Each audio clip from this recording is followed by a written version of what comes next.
আসসালামু আলাইকুম ওয়া রাহমাতুল্লাহি ওয়া বারাকাতুহু। সবাইকে স্বাগতম জানাচ্ছি ফিজিক্স পিপ কোর্সে। ফিজিক্সের এমসিকিউর সবচেয়ে সেরা একটি কোর্স হচ্ছে ফিজিক্স পিপ কোর্স। সেই পিপ কোর্সের আজকে চমৎকার একটি ক্লাস হবে নিউটনিয়ান মেকানিক্সের উপরে।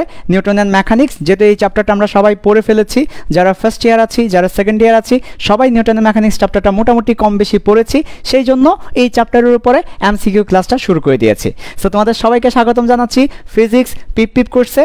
তোমরা যারা লাইভ ক্লাসে চলে এসেছো, খুব দ্রুত আজকের লাইভ ক্লাসটা বিভিন্ন ফেসবুক গ্রুপে শেয়ার করে দিবে, তোমাদের মেসেঞ্জার গ্রুপ যা আছে ওইসব মেসেঞ্জার গ্রুপে শেয়ার করবে, তোমাদের কলেজের, তোমাদের স্যারদের, তোমাদের ফ্রেন্ড সার্কেলের মেসেঞ্জার গ্রুপগুলোতে আজকের লাইভ ক্লাসের লিঙ্কটা দিয়ে দাও এবং ফ্রেন্ডদেরকে মেনশন করতে থাকো। কেমন?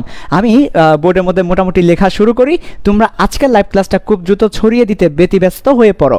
আজকের লাইভ ক্লাসটা শেয়ার করে দাও, মেনশন করে দাও ফ্রেন্ডদেরকে। আমরাও শুরু করে দিচ্ছি ক্লাসটা।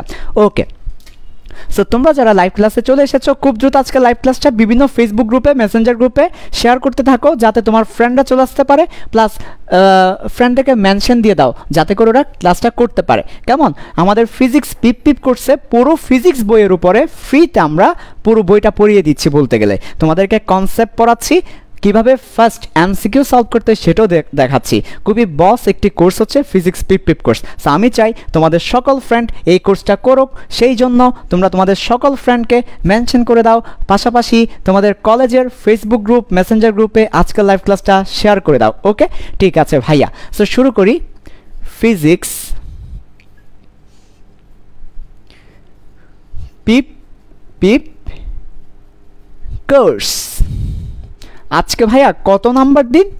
আজকে হচ্ছে 11 নাম্বার দিন, ডে 11। আজকে কি পড়াবেন? আজকে একটা নতুন চ্যাপ্টার শুরু করবো, একটা নিউ চ্যাপ্টার। নাম কি ভাইয়া সেই নিউ চ্যাপ্টারের নাম হচ্ছে ফিজিক্সের প্রাণ। আজকে একটা ফিজিক্সের প্রাণ শুরু করব। প্রাণ ফিজিক্স প্রাণ। নাম কি বলো তো? ফিজিক্সের প্রাণ কি? দেখি কমেন্টে জানাও যে ফিজিক্সের প্রাণ চ্যাপ্টার কোনটা, দেখি কারা পারে। আজকে যে চ্যাপ্টারটা পড়াবো সেটা হচ্ছে ফিজিক্সের প্রাণ। তো ফিজিক্সের প্রাণের উপর, যেটা এটা ফিজিক্সের প্রাণ, তাই এই চ্যাপ্টারের উপর আমরা 5টা এমসিকিউ প্লাস কনসেপ্ট আগে লিখে এমসিকিউ পরে লিখতে হবে, অন্যথায় সিকোয়েন্স থাকবে না। এই ফিজিক্সের প্রাণ এই চ্যাপ্টারের উপর আমরা 5 ক্লাস নিব। ঠিক আছে? এই এর উপরে তোমাদেরকে কনসেপ্ট পড়াবো ভালো মতো, প্লাস এমসিকিউ সলভ করিয়ে দিব 5টা ক্লাসে। এখন বলতে হবে কমেন্ট বক্সে ফিজিক্সের প্রাণ এই চ্যাপ্টারের নাম কি। পাশাপাশি তোমরা আজকের লাইভ ক্লাসটা তোমাদের কলেজের যেসব মেসেঞ্জার গ্রুপ আছে ওইসব মেসেঞ্জার গ্রুপে দিয়ে দাও, যাতে তোমার কলেজের প্রত্যেকটা বাচ্চা এই ক্লাসগুলো করে। এই ক্লাসগুলো পুরো ফিজিক্স বই তোমাকে পড়ানো হবে, 100% সেরা একটা ক্লাস ফ্রিতে। তোমরা নিজেরাই বিগত 10টি ক্লাস করে ফেলেছো, আজকে 11তম ক্লাস। আমি চাই তোমরা ভালো ফিডব্যাক পেয়েছো, তোমার ফ্রেন্ডও ভালো ফিডব্যাক পাক। সেই জন্য তোমরা এখনও যারা তোমাদের কলেজের মেসেঞ্জার গ্রুপে আজকের লাইভ ক্লাসটা দাও নাই, এখনই আজকের লাইভ ক্লাসটা শেয়ার করে দাও কলেজের মেসেঞ্জার গ্রুপে। কিভাবে? 3টা ডট আছে, 3টা ডটে ক্লিক করলে কপি লিঙ্ক চলে আসবে। কপি লিঙ্ক করে মেসেঞ্জার গ্রুপে গিয়ে লিঙ্কটা পেস্ট করে আসো। তোমরা যারা এখনও কলেজের মেসেঞ্জার গ্রুপে দাও নাই, কলেজের মেসেঞ্জার গ্রুপগুলোতে লাইভ ক্লাসের লিঙ্কগুলো দিয়ে আসো, কারণ আজকে পড়াবো ফিজিক্সের প্রাণ। ফিজিক্সের প্রাণ কেন বলছি? কারণ এই চ্যাপ্টারটা যদি তুমি পারো, তুমি পুরো ফিজিক্স ভালো পারবে। ফিজিক্সের প্রতি ভালো এবং বাসা, দুটাই একসাথে বাসা বাঁধবে। আর এই চ্যাপ্টার না পারলে ফিজিক্স ভালো লাগবে না, মজা লাগবে না। তাই এই চ্যাপ্টারটা ফিজিক্সের প্রাণ। নাম কি সেই চ্যাপ্টারের? সেই চ্যাপ্টারের নাম হচ্ছে নিউটনিয়ান মেকানিক্স। আমাদের বাবা নিউটনের একটা মেকানিক্স আর কি, নিউটনিয়ান বলবিদ্যা। ওকে, সো তোমরা যারা লাইভ ক্লাসে এখনও আসার পরে শেয়ার করো নাই, খুব দ্রুত শেয়ার করে ফেলো বিভিন্ন ফেসবুক গ্রুপে, মেসেঞ্জার গ্রুপে, খুব দ্রুত শেয়ার করতে থাকো।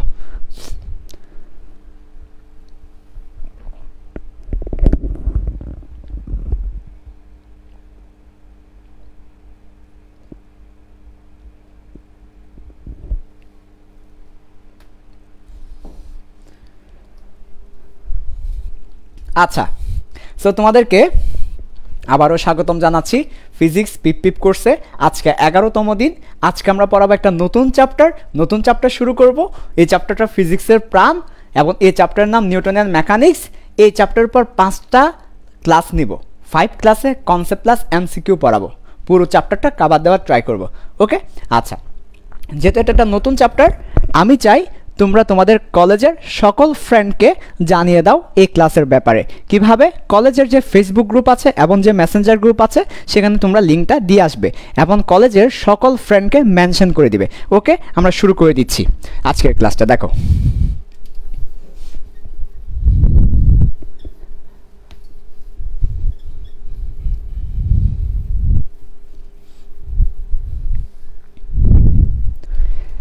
ওকে ভাইয়া, তাহলে দেখো নিউটনিয়ান মেকানিক্স এই পুরো চ্যাপ্টারে কি কি আছে। এই পুরো চ্যাপ্টার পড়তে হলে আমাকে কয়টা ভাগে ভাগ করে করে পড়তে হবে? এই পুরো চ্যাপ্টারকে আমরা বেশ কিছু ভাগে ভাগ করে করে পড়ব। প্রথম দিকেই নিউটনিয়ান মেকানিক্স এই চ্যাপ্টারের একদম প্রথম দিকে থাকবে আমাদের, একদম প্রথম দিকে থাকবে নিউটনের সূত্র, নিউটনস ল। নিউটনস ল থাকবে। নিউটনের 3টা ল আছে আমরা জানি, একটা ফার্স্ট ল, এরপর একটা হচ্ছে সেকেন্ড ল, এরপর একটা হচ্ছে থার্ড ল। নিউটনের 3টা ল আমরা এই চ্যাপ্টারে পড়ব। আচ্ছা, তারপর এই 3টা ল থেকে আমরা বেশ কিছু টপিক পড়ব, যেমন একটা হচ্ছে তোমার ভরবেগের পরিবর্তন, ভরবেগের পরিবর্তন এই টপিকটা আমরা পড়ব। তারপর আমরা পড়ব রকেট, তারপর আমরা পড়ব সংঘর্ষ, আমরা পড়ব বল বিভাজন, তারপর আমরা পড়ব ঘর্ষণ, তারপর পুলি বা কপিকল বলতে পারো।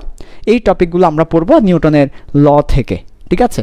আচ্ছা, তারপরে এরপর এই চ্যাপ্টারে আমরা পড়ব কি? রাস্তার ব্যাংকিং। রাস্তার ব্যাংকিংয়ের উপরে আমরা মোটামুটি ক্লাস নিব। তারপর হচ্ছে জড়তার ভ্রামক, জড়তার ভ্রামক। ওকে, তো জড়তার ভ্রামকের উপরে ক্লাস নেওয়া হবে, রাস্তার ব্যাংকিংয়ের উপর ক্লাস না হবে এবং নিউটনসের ল এর উপরে ক্লাস না হবে। নিউটনের ল থেকে ভরবেগের পরিবর্তন, রকেট, সংঘর্ষ, বল বিভাজন, ঘর্ষণ, পুলি এই ব্যাপারগুলো পড়ানো হবে মোটামুটি, ঠিক আছে? তো সবগুলো পড়ানো হবে না, কনসেপ্ট পড়াবো আর এমসিকিউর জন্য যা লাগবে সেটা মোটামুটি ক্লিয়ার করে দেব। আচ্ছা, আর নিউটনের মেকানিক্স শুরু করার একটা কারণ হচ্ছে এই চ্যাপ্টারটা মোটামুটি আমাদের সবার কম বেশি পড়া হয়েছে, সেজন্য এই চ্যাপ্টারটা শুরু করলাম। ওকে, আচ্ছা ঠিক আছে। সো আজকে মোটামুটি আজকের ক্লাসটা আমরা খুবই ইম্পর্টেন্ট, আজকে নিউটনের মেকানিক্সের খুবই কোর বেসিক যা আছে, কোর বেসিকগুলো তোমাদেরকে দেখানোর ট্রাই করব। ওকে ভাইয়া, ঠিক আছে, শুরু করি। দেখো,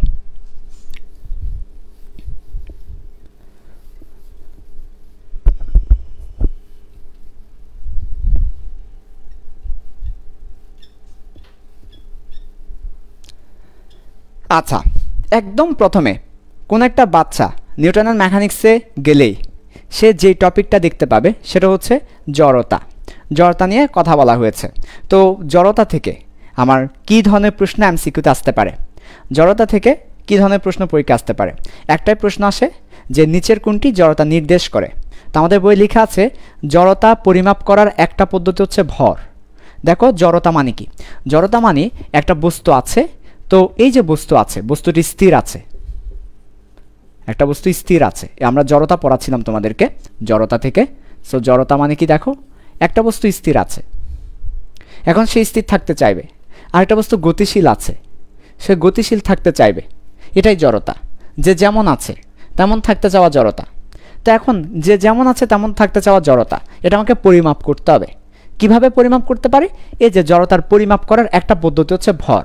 যার ভর বেশি, যার ভর যত বেশি সে তেমন থাকতে চায়, যার ভর যত বেশি সে তেমন থাকতে চায়। তাহলে ভর দিয়ে আমরা জড়তাকে পরিমাপ করতে পারি। তাই পরীক্ষায় একটা এমসিকিউ আসে সবসময়, সেটা হচ্ছে জড়তা কী নির্দেশ করে। এমন স্টুডেন্টরা বরাবরের মতোই ভুল করে আসে। তাহলে আমাদের একটা এমসিকিউ পরীক্ষায় সবসময় আসবে জড়তা কী নির্দেশ করে। এমন স্টুডেন্টরা বরাবরের মতো ভুল করে আসে, কারণ তোমার অপশনে থাকে কি জড়তা বাধা বল নির্দেশ করে, অপশনের মধ্যে থাকে। তো আমরা মনে করি জড়তা মানে বাধা বল, কিন্তু না, জড়তা কোনো বল নয়, জড়তা কোনো কি নয়, বল নয়। আবার অনেকে মনে করে ভরবেগ, জড়তা কোনো ভরবেগও না। তো জড়তা একমাত্র কি? একমাত্র হচ্ছে ভর। তাহলে আমাদের বইয়ে কিন্তু সুন্দর করে লেখা আছে ভরের জড়তার পরিমাপ হচ্ছে ভর, অর্থাৎ আমরা জড়তাকে পরিমাপ করব ভর দিয়ে, অন্য কিছু দিয়ে না। একমাত্র ভর বা ম্যাস হবে আমাদের অ্যান্সার, ভর বা ম্যাস হবে আমাদের অ্যান্সার। ওকে, তাহলে জড়তা কোনো বাধা বল না, জড়তা কোনো ভরবেগ না। জড়তা কোনো ভরবেগ না, জড়তা কোনো বাধা বল না, জড়তা হচ্ছে শুধু ভর। ঠিক আছে, ওকে ভাইয়া। তাহলে একদম প্রথমে নিউটনের মেকানিক্সে গেলেই জড়তা পাবো। জড়তা থেকে শুধু এই একটা এমসিকিউ আমাদের পরীক্ষা আসে, সেটা হচ্ছে জড়তা কি নির্দেশ করে? উত্তর হচ্ছে ভর নির্দেশ করে, অন্য কিছু না। এবার একটু সামনে গেলেই নিউটনের দ্বিতীয় সূত্র দেখতে পাবো। নিউটনের দ্বিতীয় সূত্র আমরা দেখতে পাবো। তো নিউটনের দ্বিতীয় সূত্র কি বলেছে? নিউটনের দ্বিতীয় সূত্র বলেছে প্রযুক্ত বল ভরবেগের পরিবর্তনের হারের সমানুপাতিক, একটা সূত্র আছে। তো আমরা চলো এখন দ্বিতীয় সূত্র থেকে কি কি পরীক্ষা আসতে পারে সেটা দেখব। তাহলে আমাদের নিউটনের প্রথম সূত্রটা গেল, যে জড়তার ব্যাপারটা গেল। এবার দ্বিতীয় সূত্রে আসো। সো নিউটনের দ্বিতীয় সূত্র আছে ভরবেগের পরিবর্তনের হার প্রযুক্ত বলের সমানুপাতিক। যদি সেই ব্যাপারটাকে দেখাই, নিউটন সেকেন্ড ল, নিউটনের দ্বিতীয় সূত্র খুব ইম্পর্টেন্ট, নিউটন সেকেন্ড ল। বস্তুর উপর প্রযুক্ত বল ভরবেগের পরিবর্তন, তাহলে ভরবেগ এই যে এমভি মাইনাস এমইউ, ভরবেগের পরিবর্তনের হারের সমানুপাতিক। ওইখান থেকে পরবর্তীতে এই সূত্রটা আসে যে F is equal to M V minus U by T, এই সূত্রটা আসে। অর্থাৎ প্রযুক্ত বল ভরবেগের পরিবর্তনে সমানুপাতিক। পরবর্তীতে আমরা চাইলে এম কে কমন নিয়ে V minus U by T সমান এম এ লিখতে পারি। তাহলে F is equal to M A. আচ্ছা, গেল। তো নিউটনের দ্বিতীয় সূত্র থেকে বা এই যে সূত্রটা, এখান থেকে পরীক্ষায় কি আসে? এখান থেকে পরীক্ষায় কি কি আসতে পারে? এখান থেকে পরীক্ষায় বেসিক্যালি দুই ধরনের প্রশ্ন হতে পারে। কয় ধরনের প্রশ্ন? দুই ধরনের প্রশ্ন হতে পারে এখান থেকে। একটা হচ্ছে একটা নতুন টার্ম তোমাদেরকে শিখাবো, একটা নতুন টার্ম থেকে প্রশ্ন হতে পারে, আর একটা খুব ইম্পর্টেন্ট প্রশ্ন আমরা দেখাচ্ছি। দুই ধরনের প্রশ্ন হতে পারে। আচ্ছা দেখো, দুই ধরনের প্রশ্নগুলো কি কি? একটা হচ্ছে টাইপ 1, এই ধরনের প্রশ্ন হতে পারে নিউটনের দ্বিতীয় সূত্র থেকে। টাইপ 1 নিউটনের সেকেন্ড ল থেকে এই ধরনের প্রশ্ন হতে পারে। টাইপ 1 দেখো, তোমাকে বলবে একটা রাস্তার উপরে একটা গাড়ি যাচ্ছে। গাড়িকে আমরা এরকম গোল চাকা দিয়ে দেখাই, কারণ গাড়ি বলতেই চাকা, গাড়ি যাওয়া মানে চাকা যাওয়া। সো একটা চাকা দিয়ে একটা গাড়িকে নির্দেশ করা হয় ফিজিক্সে। সো একটা চাকা বা একটা গাড়ি যাচ্ছে। তো গাড়ি ডেফিনেটলি মনে রাখবে, যখনই একটা রাস্তার উপর দিয়ে যাবে তখন এখানে ঘর্ষণ কাজ করবে। কেন ঘর্ষণ কাজ করবে? কারণ হচ্ছে একটা তলের উপর দিয়ে আরেকটা তল গেলেই এই দুনিয়াতে একটা তলের উপর একটা তল গেলেই একটা ঘর্ষণ থাকবেই। আমরা পরে ঘর্ষণ যখন পড়াবো তখন ঘর্ষণের ফিল দিব তোমাদেরকে, যে ঘর্ষণটা কীভাবে আসে। সো একটা তলের উপর আরেকটা তল যাচ্ছে, ঘর্ষণ থাকবে। তো আমাদের ঘর্ষণ বল সবসময় গাড়ি যেদিকে যাচ্ছে তার বিপরীতে কাজ করবে। তাহলে মনে করো একটা গাড়ি যাচ্ছে একটা রাস্তা দিয়ে, তো আমাকে বলেছে যে বিপরীতে ঘর্ষণ বল কাজ করতেছে, এফ ঘর্ষণ, এবং ঘর্ষণ বলের মানটা দেওয়া আছে 1 নিউটন। তাহলে 1 নিউটন মানে ঘর্ষণ বল কাজ করতেছে, আর গাড়ি এদিকে যাচ্ছে। আচ্ছা, এখন পরীক্ষার প্রশ্ন দেওয়া আছে গাড়ির ত্বরণ 2 মিটার পার সেকেন্ড স্কোয়ার। এরপর দেওয়া আছে গাড়ির ভর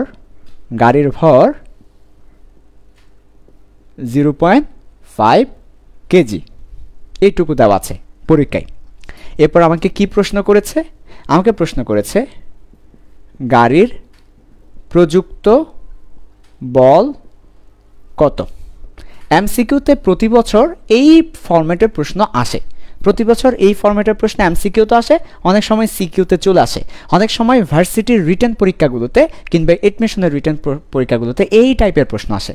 ভাইয়া টাইপটা কি একটু বুঝাবেন? হ্যাঁ দেখো, এই প্রশ্নটা এভাবেই থাকবে প্রশ্নটা। এবার প্রশ্নটা আমরা বুঝবো, বোঝার পরে অ্যান্সার করব।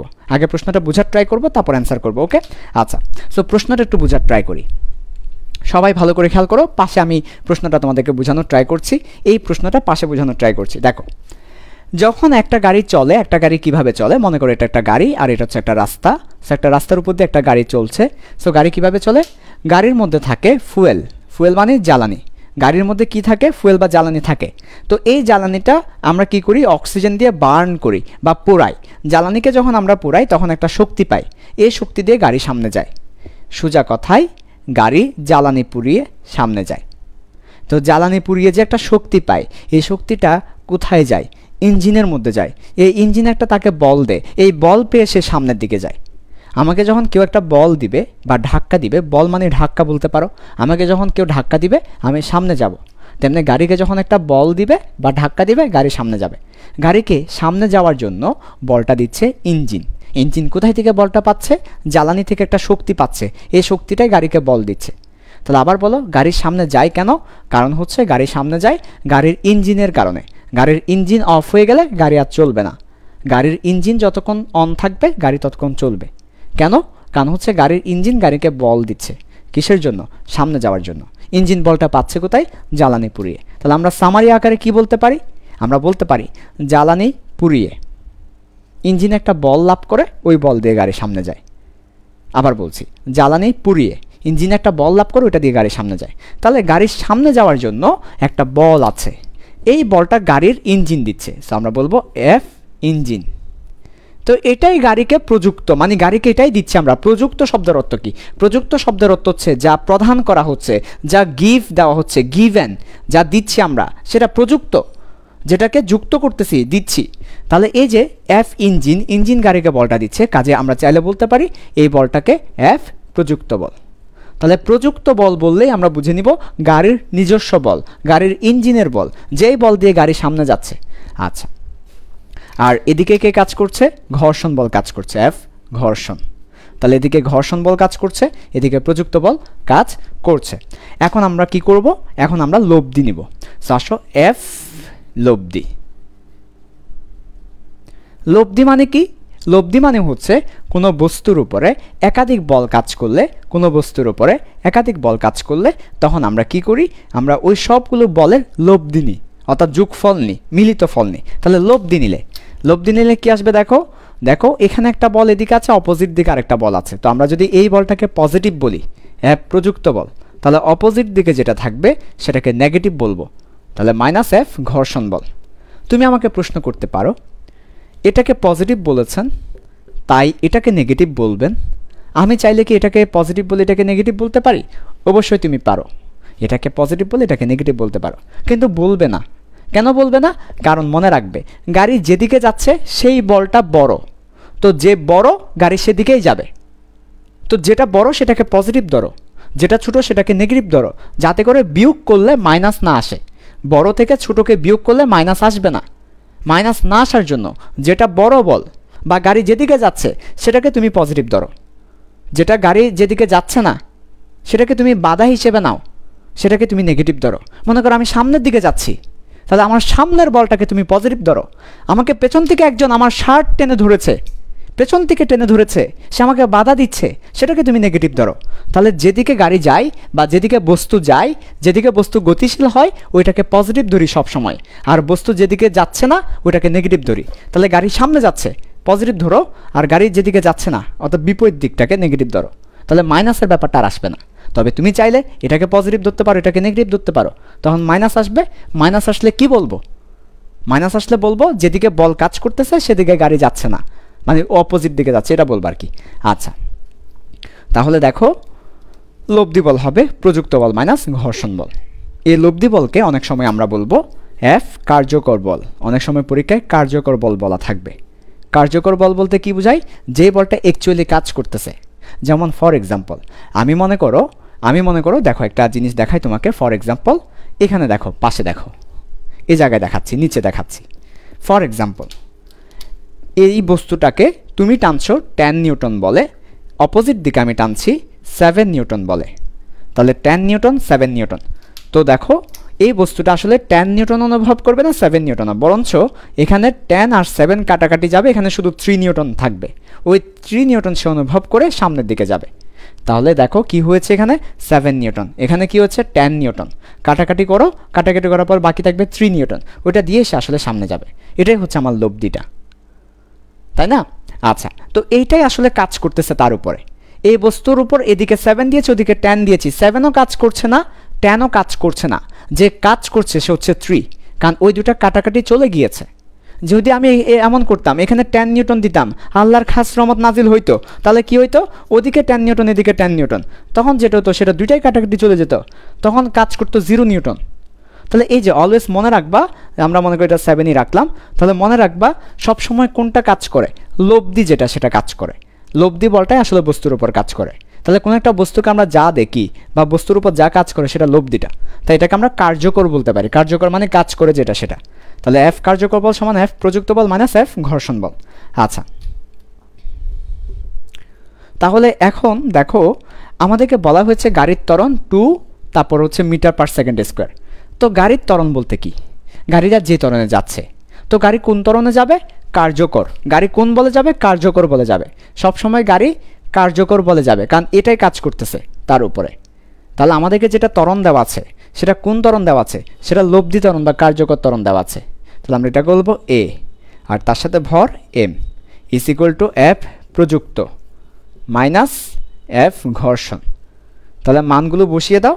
গাড়ির ভর কত, গাড়ির ভর হচ্ছে, মানগুলো বসিয়ে দাও। গাড়ির ভর কত, গাড়ির ভর 0.5।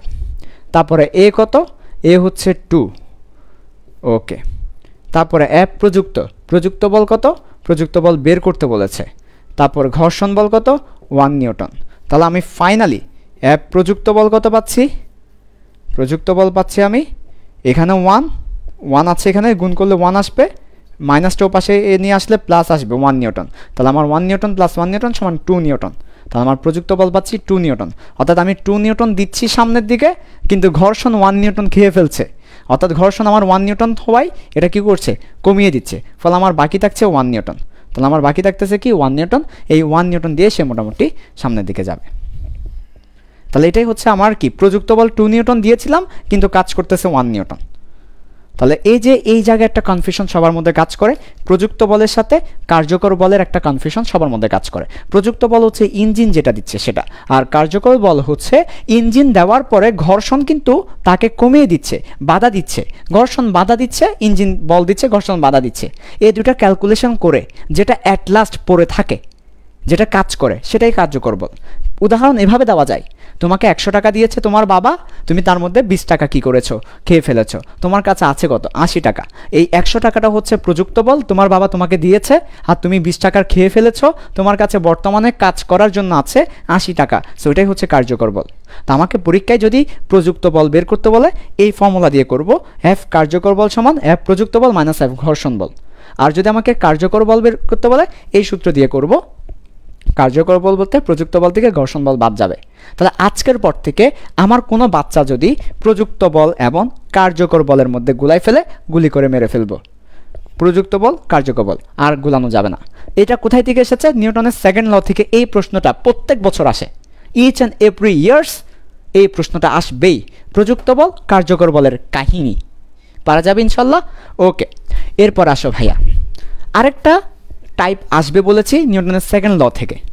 নিউটনের সেকেন্ড ল থেকে আরও একটা টাইপ আসবে বলেছি। সো দেখো, চলো সেই ব্যাপারটা। ওকে,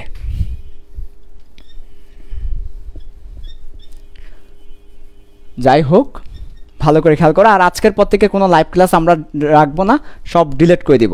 এটা কিন্তু আমরা সিদ্ধান্ত নিয়েছি, এখন কার্যকর করা বাকি। কোনো লাইভ ক্লাস থাকবে না, সব ডিলিট হয়ে যাবে। কারণ তোমরা ক্লাস করো না, লাভ কী? তো ক্লাস না করলে লাইভ ক্লাস রেখে লাভ কি? কোনো লাভ নাই, বিপদে ফেলতে হবে। স্টুডেন্ট যারা করবে, জেনুইন স্টুডেন্ট, তারা আইসিইউর বেডে হলো, আইসিইউর বেড থেকে হলো ক্লাস করবে। যাদের ক্লাস করা দরকার তারা অসুস্থ হলেও ক্লাস করবে, আর যারা ক্লাস করার দরকার নাই তাদেরকে 9 দিয়ে লাভ নাই। এখন তো তোমরা তো গরু না, তোমাদের পেছন দিকে গিয়ে 9 দিব এরকম তো না। গরু হলে না হয় এটা করতাম যে ভাই এটা আমার গরু, অনেক কষ্ট করে পালছি, দেখো ভাই গরুটাই, আমি 9 দিতাম তোমাকে মোটামুটি। গরু তো আমার গরু, আমার কান দিও না, কান দিও না গরু, তুমি কান দিও না, তুমি গরু না মানুষ, তোমাকে 9 দিয়ে লাভ নাই। ব্রাজিল সাপোর্টাররা ক্লাস না, এগুলো বলা যাবে না। ব্রাজিল নিয়ে আমি আসলে কোনো কথা বলবো না, ঠিক আছে? কেমন আমি ব্রাজিল নিয়ে কথা বলবো? এটা আমার উচিত হবে কথা আমার। এই যে আমার একটা কথা যে বলবো, দাম আছে না। ব্রাজিল নিয়ে কথা বলে তো নিজের দাম কমায় লাভ নাই। ব্রাজিলের বেল আছে নাকি? বেল নাই। নিউটনের সেকেন্ড ল, টাইপ কত? 2। টাইপ 2 হচ্ছে একটা নতুন টার্ম শুনবো আমরা এখানে। টাইপ 2তে টার্মের নাম হচ্ছে বলের ঘাত। এই টার্ম হতে প্রতি বছর পরীক্ষায় প্রশ্ন হয়। বলের ঘাত ইংলিশ হচ্ছে ইম্পালস অফ ফোর্স। প্রতীক হচ্ছে যে, যে দিয়ে এটাকে প্রকাশ করা হয়।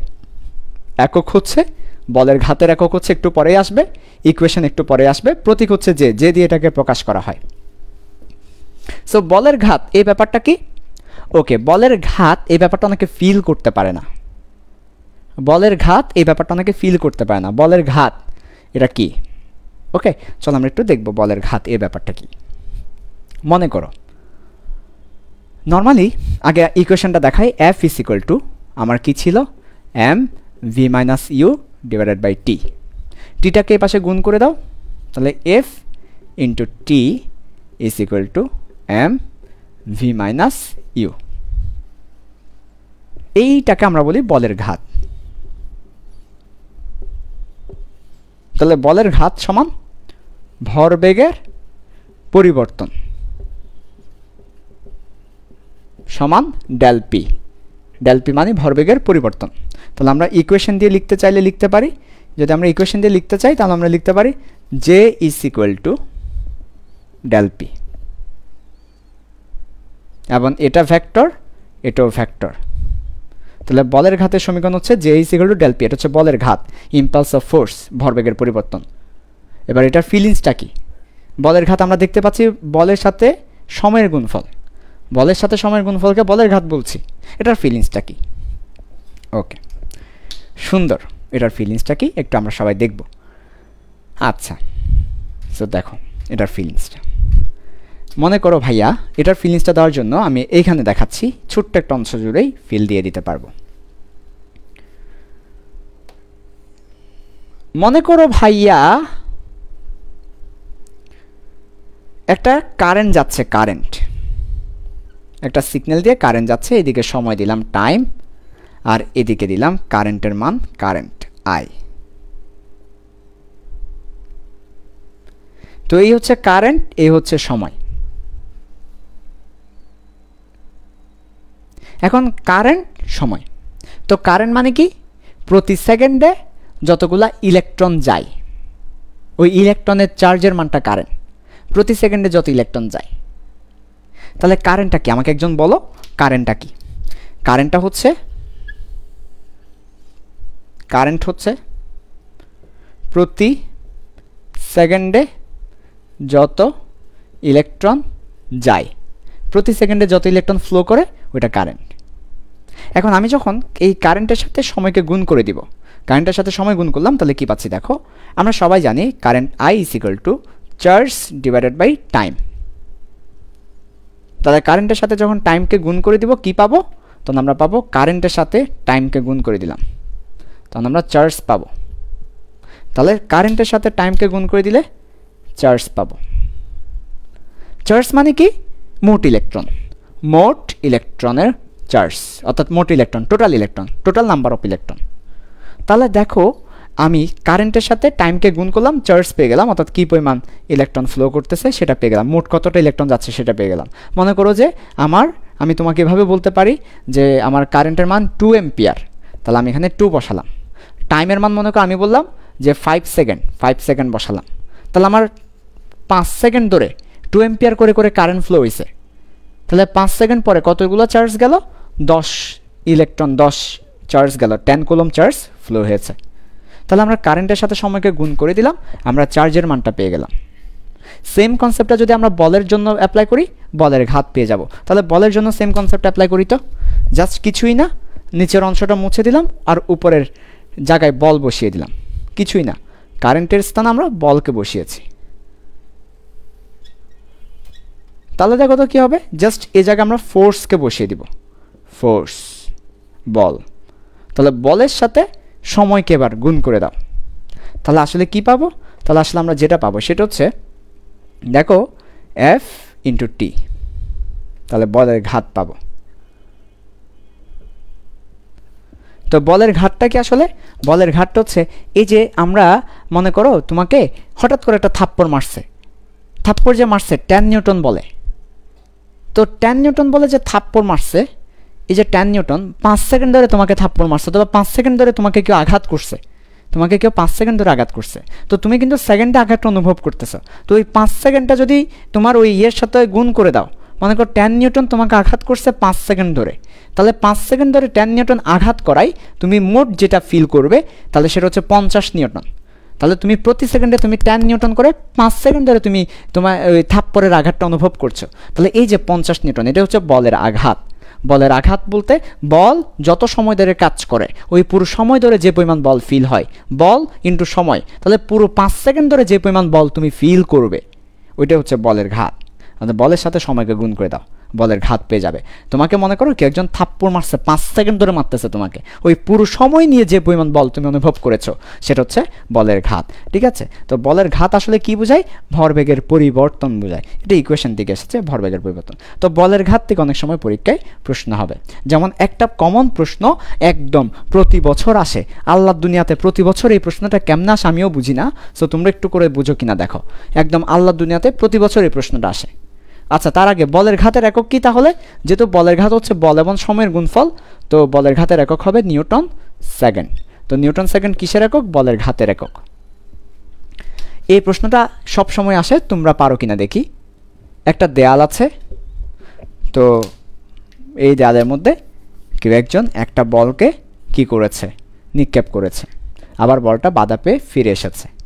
ঠিক আছে, তো যখন নিক্ষেপ করেছিল তখন হচ্ছে তার যে ভ্যালোসিটি সেটা হচ্ছে 10 মিটার পার সেকেন্ড। যখন সে ফিরে আসছিল তখনও সে সেম বেগেই ফিরে আসছিল 10 মিটার পার সেকেন্ড। এমন বস্তুর ভর 2 কেজি। প্রশ্ন করেছে বলের ঘাত কত? প্রতি বছর এই প্রশ্নটা আসে, এমন স্টুডেন্টরা বরাবরের মতোই হাততালি দিয়ে আসে, পারে না। একটা বলকে নিক্ষেপ করেছে, সে 10 মিটার পার সেকেন্ডে আঘাত করেছে, 10 মিটার পার সেকেন্ডে সে ফিরে এসেছে। বলের ঘাত কত? এটা হচ্ছে এমসিকিউতে প্রতি বছর আসা সবচেয়ে প্রশ্নটা। তাহলে উত্তর হচ্ছে বলের ঘাত, একদম সহজ জিনিস, ইজ ইকুয়াল টু ভরবেগের পরিবর্তন M V minus U. M এর মান কত? 2। ভি এর মান কত? ভি হচ্ছে শেষ বেগ। তো দেখো আদিবেগ যেদিকে যাচ্ছে শেষ বেগ তার বিপরীতে। তো একটা সাইডকে যদি তুমি পজিটিভ ধরে নাও, অপর সাইডকে তোমার নেগেটিভ ধরতে হবে। একটা সাইডকে পজিটিভ ধরলে অপর সাইডকে নেগেটিভ ধরতে হবে, একটা সাইডকে পজিটিভ ধরলে অপর সাইডকে নেগেটিভ ধরতে হবে। তাহলে আমার ভি হচ্ছে কত? ভি হচ্ছে তোমার, এটা হচ্ছে ভি, তো এটাকে আমরা নেগেটিভ ধরে নিয়েছি, তাহলে ভি হচ্ছে -10 মাইনাস ইউ কত? ইউ হচ্ছে +10, তাহলে ইউ হচ্ছে 10। এই তাহলে ভিকে কি ধরেছেন? ভিকে -10 ধরেছি। কেন? কারণ হচ্ছে আমরা ইউকে, এটা হচ্ছে ইউকে ধরেছি +10, তাহলে ভি হবে -10, কারণ ইউ যেদিকে ভি তার বিপরীতে। এটা হচ্ছে দেয়ালে আঘাত পেয়ে সে ফিরে আসতেছে। তাহলে ভি যদি -10 হয় তাহলে ইউ হবে 10, তাহলে -10 হতে 10কে বিয়োগ করব, 2 × -20, তাহলে কত হয়? -40। এটাই অ্যান্সার কি? নিউটন সেকেন্ড,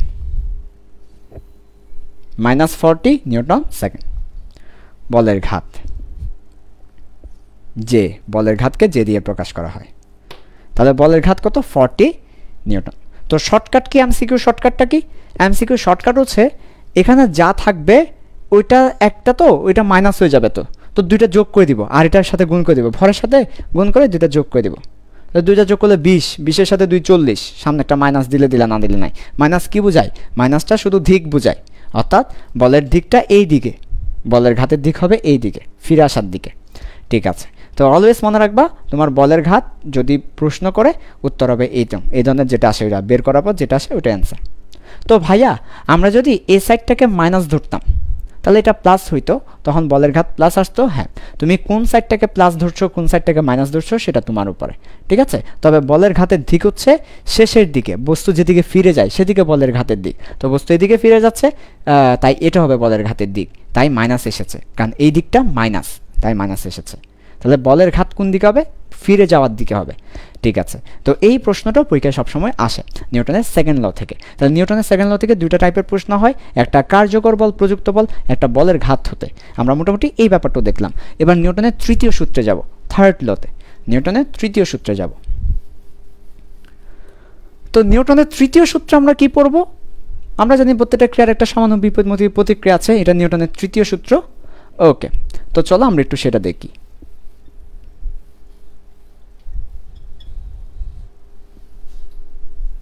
নিউটনের তৃতীয় সূত্রটা খুবই ইম্পর্টেন্ট, খুবই সিগনিফিক্যান্ট একটা সূত্র। এই সূত্রের উপর অনেক কিছুই মোটামুটি নির্ভর করে, থার্ড সূত্রের উপরে, যে প্রত্যেকটা ক্রিয়ার একটা সমান বিপরীতমুখী প্রতিক্রিয়া আছে, অর্থাৎ F1 = -F2।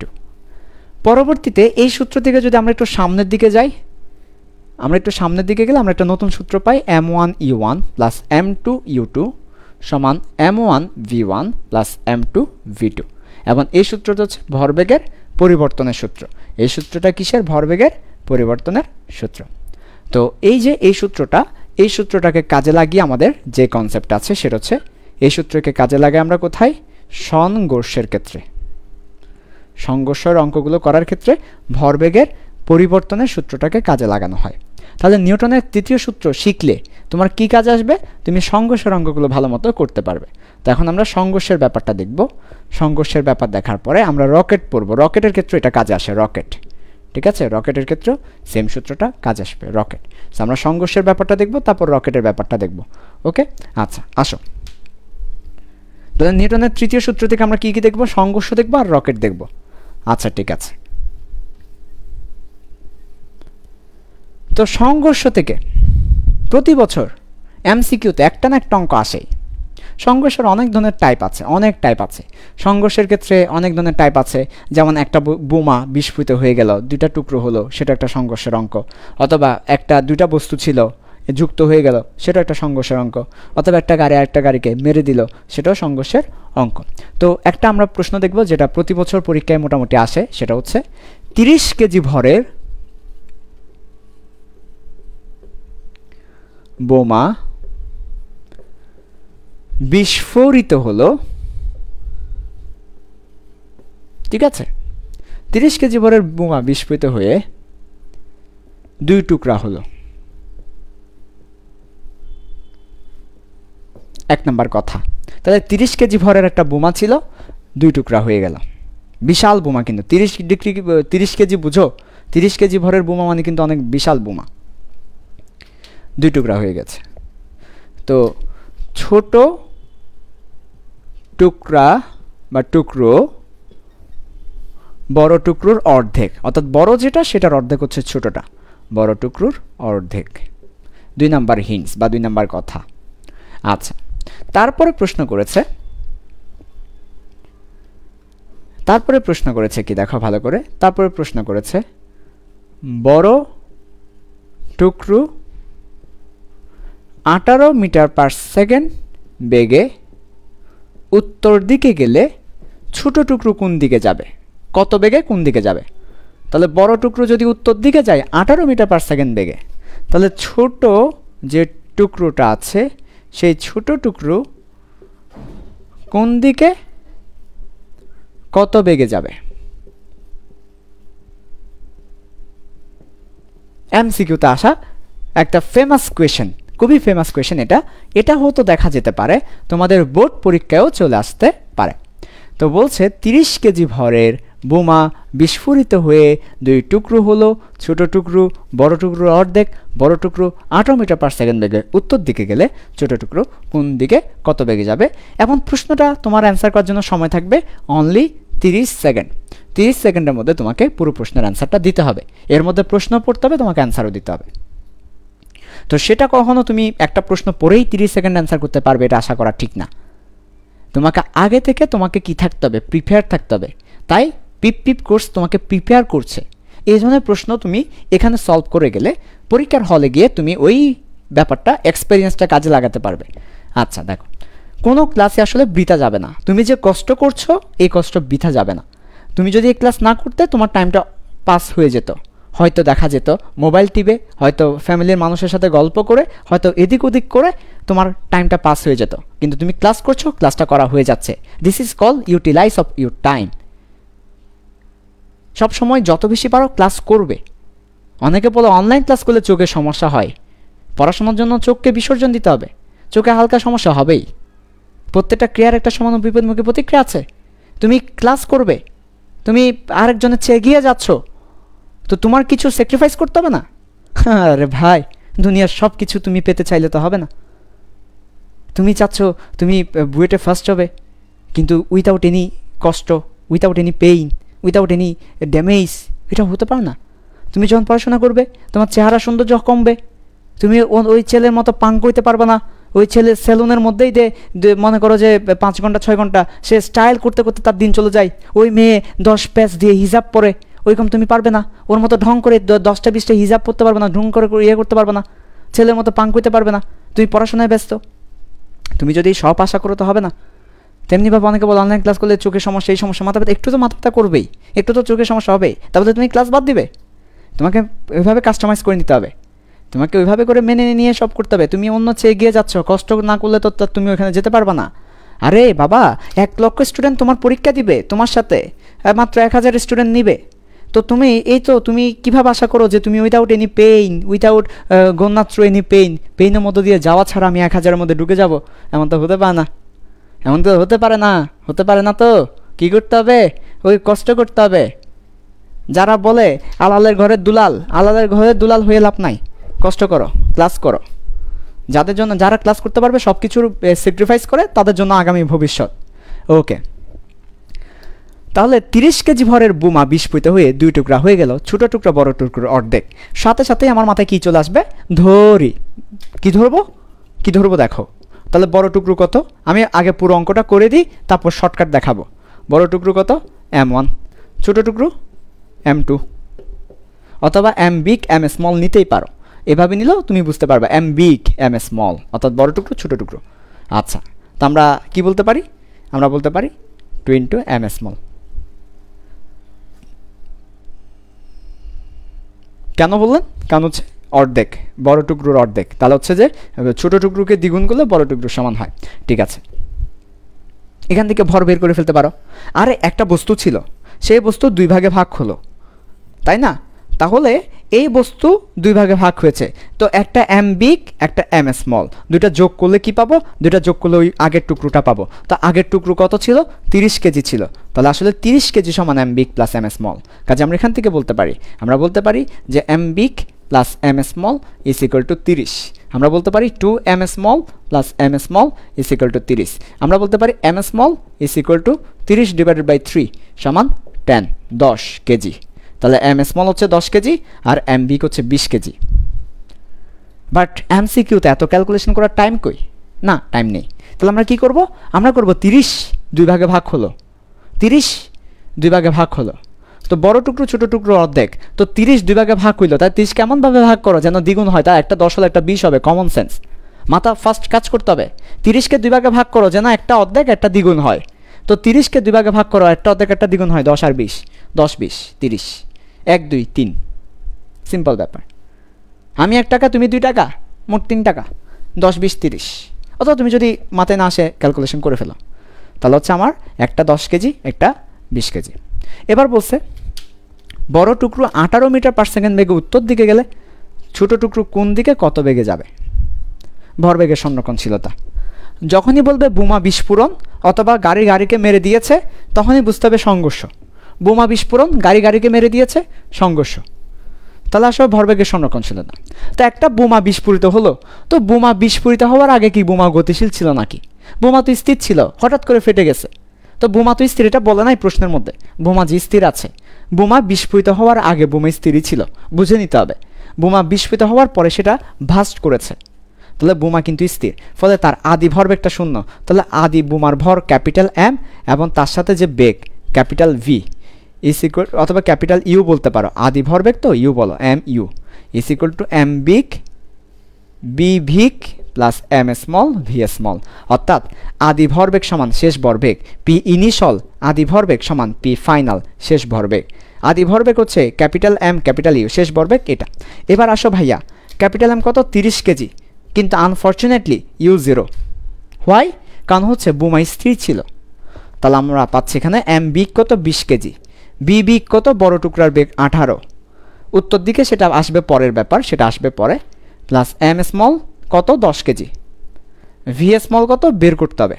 তাহলে আমার এই পাশে পুরোটা 0 হয়ে যাচ্ছে, যেহেতু আমার বোমা আগে স্থির ছিল, আর এই পাশে পাচ্ছি এটা। তাহলে আমরা বলতে পারি V small is equal two 18 সাথে 20 গুণ করো, কত হয়? 36 360 ডিভাইডেড বাই কত? 10। এই যে কিভাবে ডিভাইডেড বাই 10 আসছে, মাইনাস আসবে। এই যে দেখো, তুমি কিছুই না, এটাকে পাশে নিয়ে আসো। তাহলে 10 VS মাইনাস 10 VS, 10টাকে পাঠিয়ে দাও, মাইনাস 10টাকে পাঠিয়ে দাও, তাহলে মাইনাস 36। তারপর একক কি? Metre per second. তাহলে মাইনাস কি বোঝায়? মাইনাস বোঝায় ওই বোমাটা উত্তর দিকে গেলে এটা দক্ষিণ দিকে যাবে। তাহলে দক্ষিণ দিকে এই ব্যাপারটা কে বলে দিয়েছে? মাইনাস বলে দিয়েছে। কত বেগে যাবে? 36 মিটার পার সেকেন্ড বেগে যাবে, দ্বিগুণ বেগে যাবে। এটা হচ্ছে সিকিউ করলাম, এখন এমসিকিউ না। সিকিউতে আসলে এইভাবে করবো অঙ্কটা। এমসিকিউ শর্টকাট দেখাবো, এই অঙ্কের চমৎকার একটা অঙ্ক এটা, পৃথিবীর ইতিহাসের চমৎকার একটা অঙ্ক হচ্ছে এটা, শর্টকাট দেখাবো তোমাদেরকে। তাহলে আমার সিকিউতে আসলে আমার অ্যান্সার হবে 36 মিটার পার সেকেন্ড দক্ষিণ দিকে। বলে দিতে হবে উত্তর বলার কারণ কি, উত্তর বলার কারণ হচ্ছে মাইনাস আসলে যেন দক্ষিণ দিকে বলো। তুমি যদি দক্ষিণ দিকে না বলো অ্যান্সার দিবে না, নাম্বার দিবে না। তাহলে দক্ষিণ দিকে 36। ওকে, এবার হচ্ছে শর্টকাট দেখো, শর্টকাট দেখো এবার, খুব ইম্পর্টেন্ট শর্টকাটটা, শর্টকাটটা খুব ইম্পর্টেন্ট, তোমাদেরকে চমৎকার একটা ব্যাপার দেখাবো। শর্টকাটটা খুব ইম্পর্টেন্ট, মনে রাখবে এটা, আজীবন মনে রাখবা এই বেসিকটা। একটা বস্তু আছে আমার কাছে স্থির, যখন সে বিস্ফোরিত হবে, বিস্ফোরণের শর্টকাট, যখন সে বিস্ফোরিত হবে, যখন সে বিস্ফোরিত হবে বিস্ফোরণের শর্টকাট, তখন সে 2 টুকরায় ভাগ হবে।